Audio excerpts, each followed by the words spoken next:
안녕하세요. 붕어빵 퇴치기 빵이입니다. 오늘은 많은 이야기를 시작하기에 앞서서 제가 제일 말씀드리고 싶었던 세 가지 말씀드리려고 합니다. 자, 첫 번째입니다. 공황장애. 우리는 이걸 붕어빵이라고 하기로 했죠. 그래서 앞으로 공황장애와 우울증 전부 붕어빵이라고 호칭 싸겠습니다. 붕어빵 어떻게 이겨내세요? 혼자 이겨낼 수 있는 병일까요? 여러분 한번 생각해 보실래요?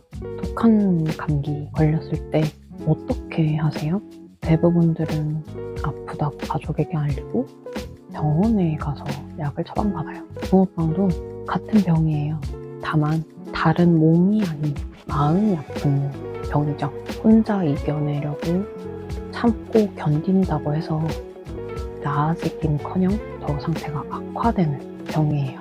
가족들에게 이 아픔을 알리고 당장 지금이라도 병원 가서 처방 받으세요.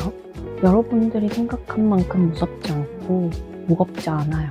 물론 여러분들 근처에 가족의 도움을 받지 못하는 경우도 있을 수 있다고 생각해요. 아무래도 세상엔 다양한 상황들이 존재하니까. 그렇다면 여러분들 혼자서라도 당장 먼저 병원 가세요. 당연한 말이지만 당신들을 생각하고 지켜줄 수 있는 건 지금 여러분 스스로밖에 없어요. 두 번째, 공황이라는 거 사람마다 다를 수 있겠지만 일부러라도 주변에 조금 알려보세요. 물론 직장에서든 처음 만난 사람에게 처음부터 나의 TMI를 알리라는 건 전혀 아니에요. 장소와 상황 등 그 상황에 맞게 이야기를 하는 게 좋겠지만 어떻게 해서든 여러분의 주변 사람들에게 당신이 아픈 상태라는 걸 꼭 얘기해주세요. 많은 공황장애, 우리 붕어빵을 가진 사람들이 굳이 말을 해야 되나?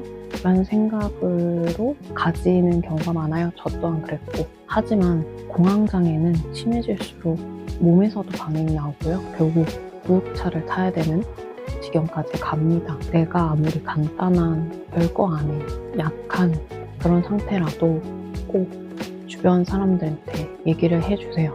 특히 저 같은 경우는 공황장애로 인한 과호흡으로 구급차를 많이 타워봤기 때문에 혼자 쓰러졌을 때 대처해줄 수 있는 사람들이 아무도 없어요. 주변에서 알고 대처하는 것과 모르고 대처하는 건 분명 다를 겁니다. 그래서 주변 사람들에게 조금이라도 알리는 게 맞다고 생각해요. 마지막 세 번째, 공황장애, 즉 붕어빵을 겪어본 사람들은 다 알겠지만 쉽게 낫지 않아요.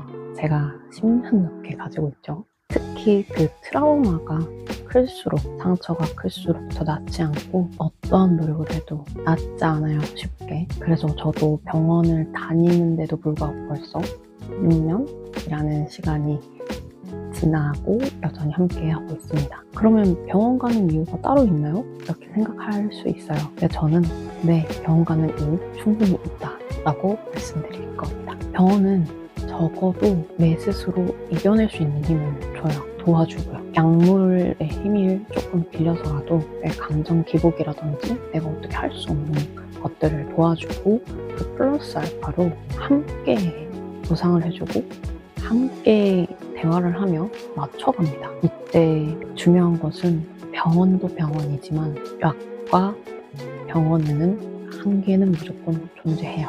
순간적으로 올라오는 공포와 불안, 그 순간순간의 감정은 약이 도움을 줄 수 있지만 그 외의 모든 것들은 병원과 함께 이야기하면서 여러분들이 스스로 노력을 해야 해요.